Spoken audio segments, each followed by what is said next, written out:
Today we got Matt Yanko on. Matt is the guitarist for Just Friends. He's also the guitar tech for a bunch of different bands and a traveling guitarist. So Matt, how are you doing today? I'm good. I'm hanging out. I woke up kind of late, stayed up a little too late, but I got my coffee. I'm feeling good.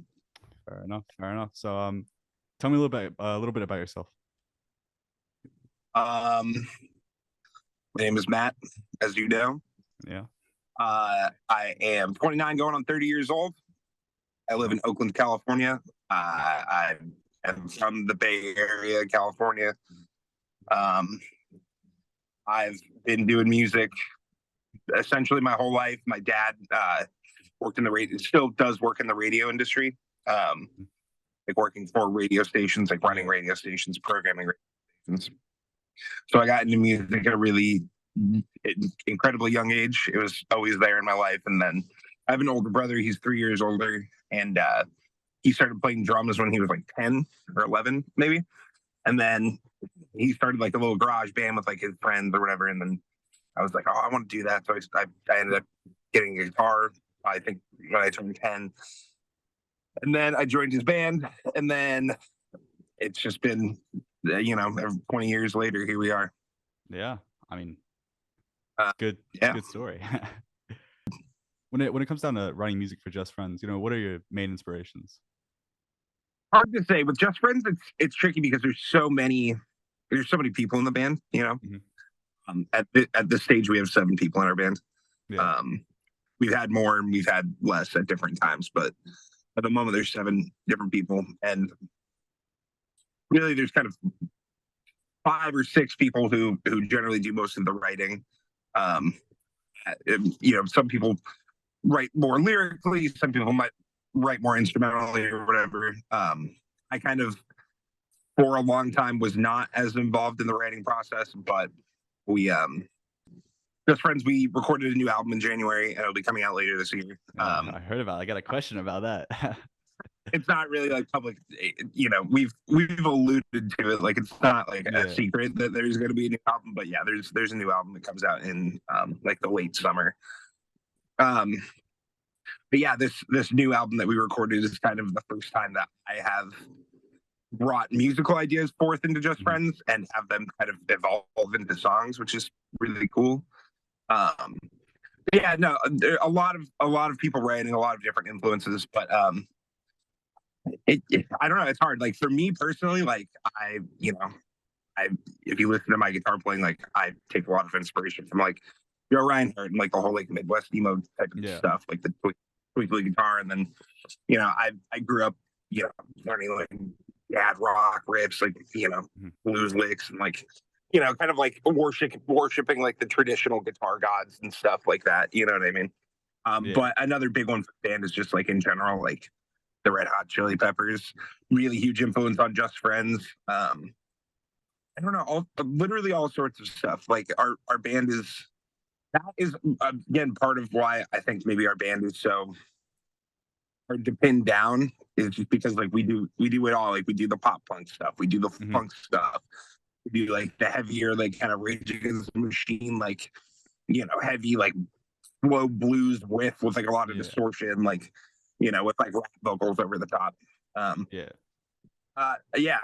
don't know. It's hard. It's a hard question to answer specifically, just because there's so much happening. But so leading into it, what can we expect from the new album?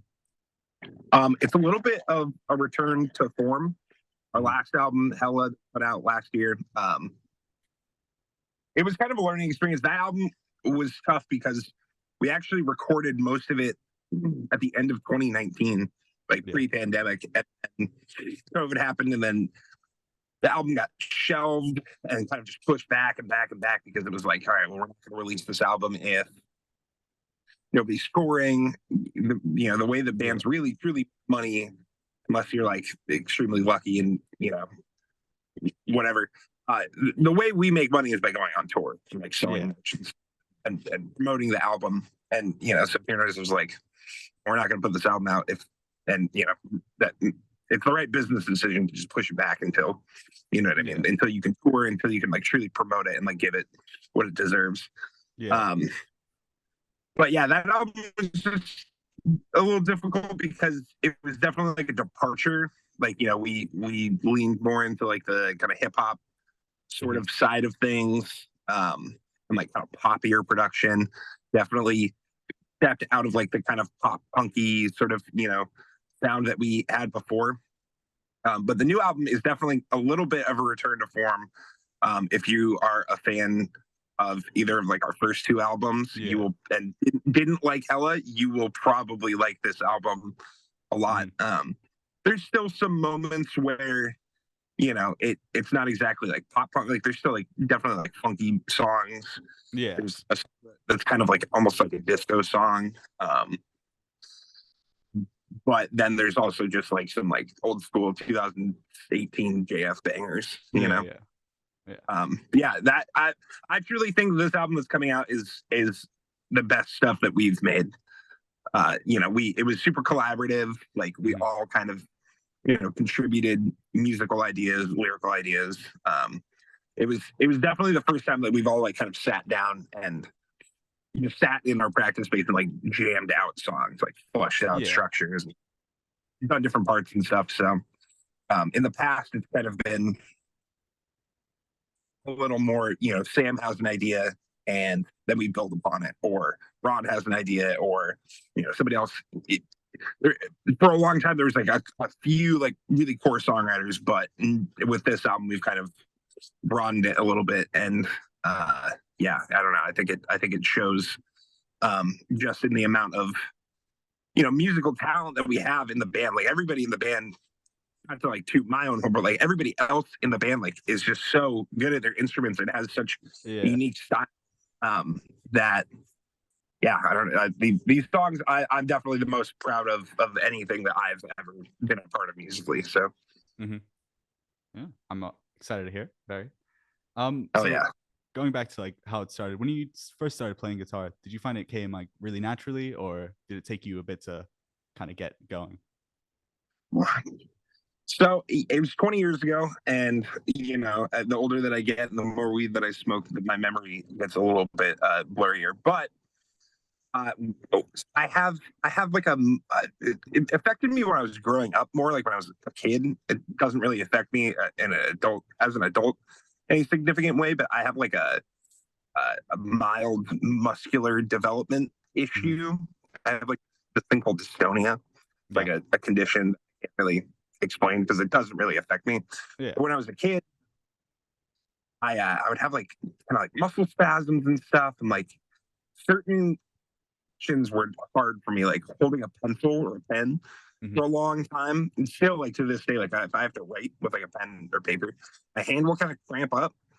But so I had this thing when I was a kid, and my parents didn't really know how it was going to manifest itself. So when I was like, I want to learn to play guitar, they were like, oh, okay, well, we can try this, but we don't know if this is going to work really. Yeah. Um, but it ended up working fine. I mean, clearly. I'm still playing. Yeah, I think it came pretty naturally. Like I said, like my dad is in radio, and I've been around music and exposed to music my whole life. Um, I started going to concerts at a very, very young age. Mhm. And then yeah, with when my brothers started playing drums, I was like, oh shit, like all right, let's do this. You know what I Yeah. mean? And I think my parents bought me like a little shitty like kind of 3/4 size acoustic like kid sized guitar. Yeah. I think I played that for like I don't know, maybe a month or something. And they're like, okay, like you're actually like taking lessons or whatever, and you're actually like kind of wanting to do this. And then we went to Guitar Center and they bought me a BC Rich Warlock, um, which is like I don't know if you know much about guitars, but it's a very Yeah. I'll flash funny one up on the shape. screen or something. Yeah. It looks like a weapon. It looks like a Yeah. like an axe or something. Um, I remember my I don't remember if it was my mom or my dad, but somebody was like, "You sure this is the one you want?" And it's like a fucking red, like a red guitar with like Like massive. tribal. On it. Yeah, yeah. There's if you dig deep into the internet enough, you might find a picture of me at age like 11 holding it Yeah. in a photo with my first band when I was 11 years old with my brother and two kids we were friends with back then. Yeah, no, I think music came pretty naturally to me. I think at a very young age, I kind of knew it's like that's all I wanted to do. Um, I barely made it through high school. I gave college a shot, when I was like 24 or 25 Yeah. years old, and that sort of lifestyle was just never for me. I kind of, my path was set, and I realized that, and I've kind of just always leaned into it. Yeah. I mean, it made a pretty good life for yourself. I think, I can't complain. I can't complain. I wish I made a little bit more money, but all of the It's not fun, over yet. It's not over yet. it's not over yet, and like all of the fun, incredible things that I've gotten to do already at this point in my life, all the people I've met, all the places I've been, it's like not everybody gets to do this. I'm very aware of that, and I'm very grateful for it. Yeah. So what's it like playing with different bands, because I saw you with Oso Oso in London. Yeah. And were you on tour with P Daddy or I was driving them on the tour that they were on with Drug Church earlier this year. I drove them for about 3 weeks. It's cool. I love playing. Getting to play in different bands is it's awesome because you kind of get to fulfill, different. It's all like playing guitar or whatever, but for example, like with Oso, I've been a fan of Jade. I've been friends with Jade for like, and now God, 12, 13 years now. I think I met Jade on the internet in like 2000, maybe 2010, maybe 13 years. Because Jade used to have another band called State Lines. I don't know if you're familiar with them at all. Yeah, I think I've heard of them. Yeah. Yeah, State Lines, and Sam Class and I were friends. At the end of high school. And I remember we were up late one night, and he just sends me the State Lines record. He's like, "You gotta fucking listen to this, dude." Mm-hmm. And then me and him just both became obsessed with State Lines, and just in the Facebook days, like we just kind of reached out and became friendly with Jade. And so, having listened to Jade's music for over 10 years, it's always been a dream of mine to like get to play guitar, in a band with him, for him, whatever. And so when that opportunity came up, I was like, dude, yes, like honestly, like kind of a dream come true, kind of a adulthood, lifelong dream come true. No, it's awesome getting to play with Mom Jeans too. Like I just did the Canadian tour with Mom Jeans. I was filling in for Bart, and it's incredible, dude. Like getting to get up on stage in front of like 900 kids in Calgary, a place where bands like don't go, and just have a crowd that's super respectful, but like be stage diving, be crowd surfing, and like every single person in the crowd singing along. It's truly a very, very badass feeling. I definitely kind of I like being the guy who can, like between Just Friends and Mom Jeans, which really like most of my income the last couple of years has been working for Mom Jeans specifically. Like that is kind of like my day job. But I love the flexibility of like being a guitar player who can just pick it up and like, you know what I mean? Be able to jump in different bands and stuff. Like that's super fun to me just because I love playing. I love learning songs. I love just like being able to kind of like fit into whatever hole I need to fit into. You know what I mean? Yeah, it's incredible. It's awesome. I love it. So I think I already know the answer to this question. I got to ask it anyway. Gibson or Fender? I think they both have their merits. I personally am a million times over more of a Fender guy. I'm a big G&L fan too. If you know G&L Guitar, it's like Leo Fender's last guitar company when he passed away. Yeah, I'm definitely more of a Fender guy. I like single coils. Sam, like we have a couple in the arsenal. We have a couple of like really incredible Gibsons. It has like custom shop Les Paul that is truly the best Les Paul I've ever encountered. In 20 years of playing.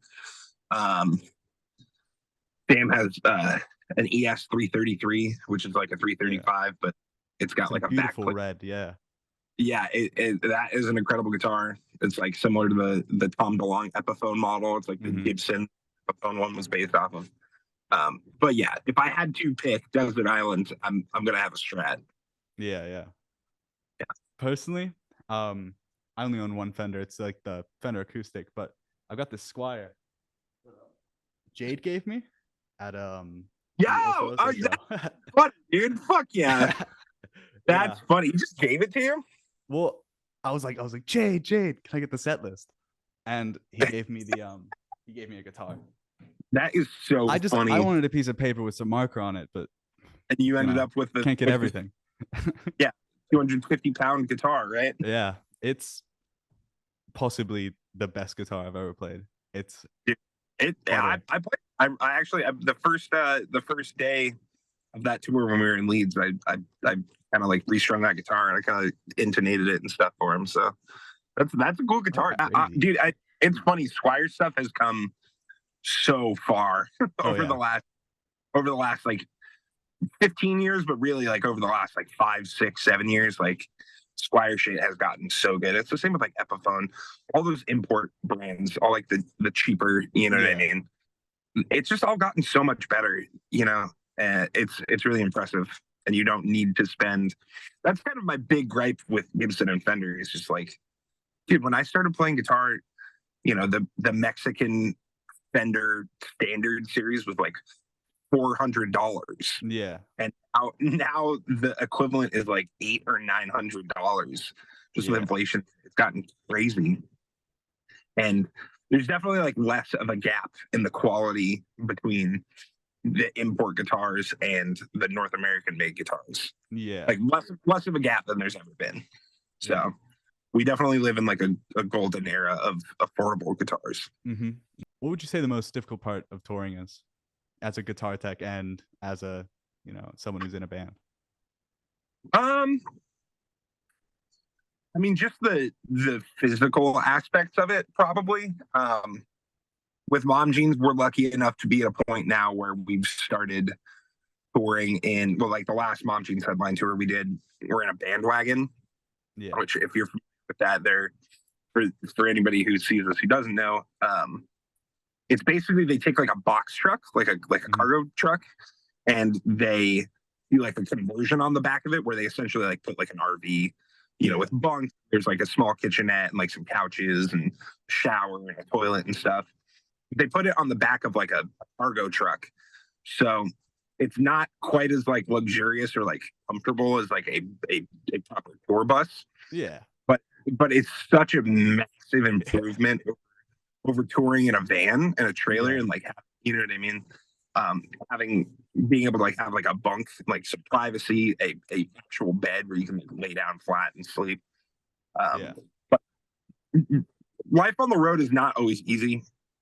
I have become very acclimated to it, almost to the point that I'm more used to it than being home sometimes. Um, but yeah, just like the physicality of it, um, you know, it sucks. Like you're not always getting you basically never even when you have like a bus or a wagon or something like that, like you're never really getting the right amount of sleep. You never really have access to a toilet in the way Yeah. that you would like. Um, you know, you tend to kind of eat worse because like especially when you're touring in a van, it's just like, all right, we have an 8 hour drive. We have to stop at a gas station to get food. It's like your only options are like McDonald's or like, you know, chips and like Yeah. a Cliff Bar or something, you know.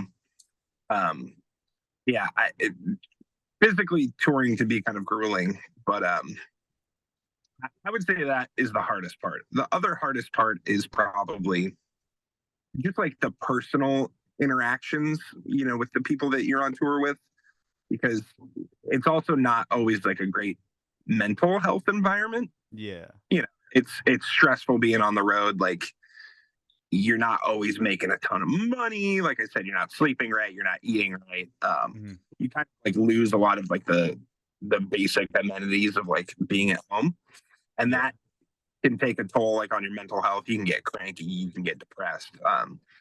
So kind of try and keep that in line, and then also you multiply that by however many people are on the tour.